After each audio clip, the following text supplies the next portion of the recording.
What's happening, everybody? Kevin Madison here for the Grilling Savant. Now, today's recipe is all about the grilled chicken. If you're a grilled chicken lover, then you might as well get ready to add this recipe to the top of your go-to grilled chicken recipes. In fact, this one's going to sit at the top.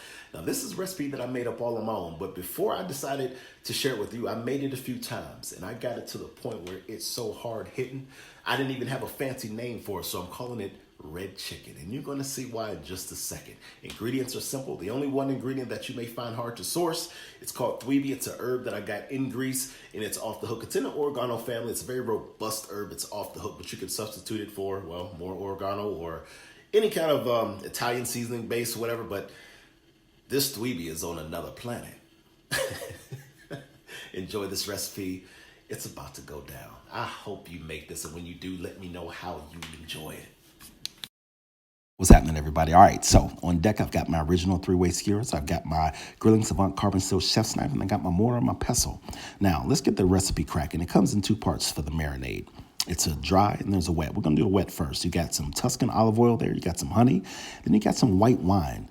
And about, I don't know, tablespoon of white wine and about a tablespoon of minced garlic, as you see right there, is what I used.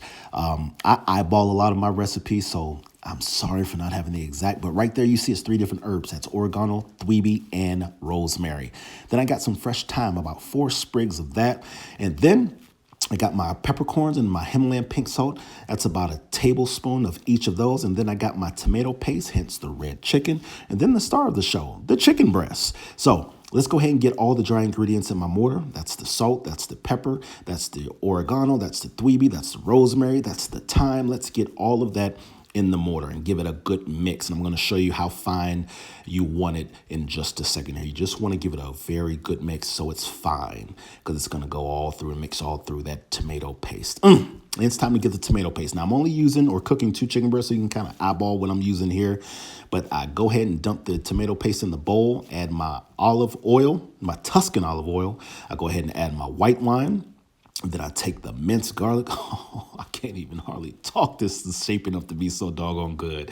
Then I add about, I don't know, tablespoon of honey, I would suppose. Again, I eyeball it, but liberally, I take that dry mixture and I dump it into the bowl, because this is what makes the flavor now. This is what makes the flavor. So I take my whisk, give it a good whisk. Now, you may need to add a little bit more olive oil depending on how it is for you. You'll see the consistency that I feel it needs to be at for the best cook.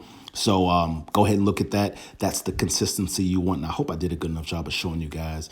From there, you take the beautiful star of the show, which is the chicken breast, and you go ahead and you slice it straight down the middle. As you see, I take my knife, slice it straight down the middle, and then I cube it up. It's real simple, but I do understand for someone who really, doesn't cook much, the simplest task can be laborious. So I'm patient. That's why I kind of make these videos the way that I do. So it's easy for anyone to understand how to, just make what it is that you see me making, man, because this stuff is bomb, man.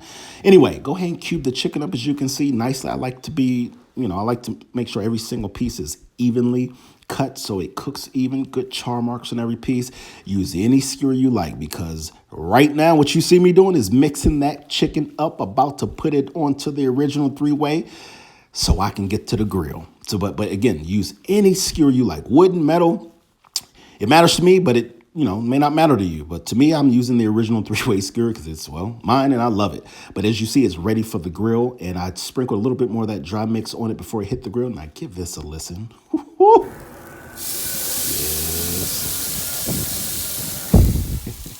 Get ready for this first turn. Watch those char marks on this first turn. Here it comes, here it comes, here it comes.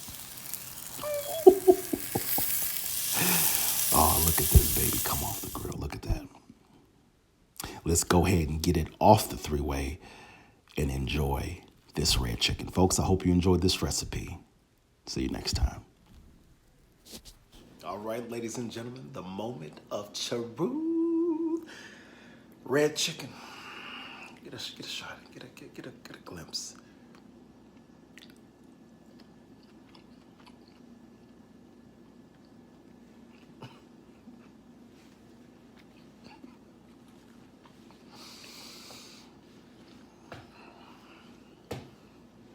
Make you want to stand in place and march. Make this recipe. Oh.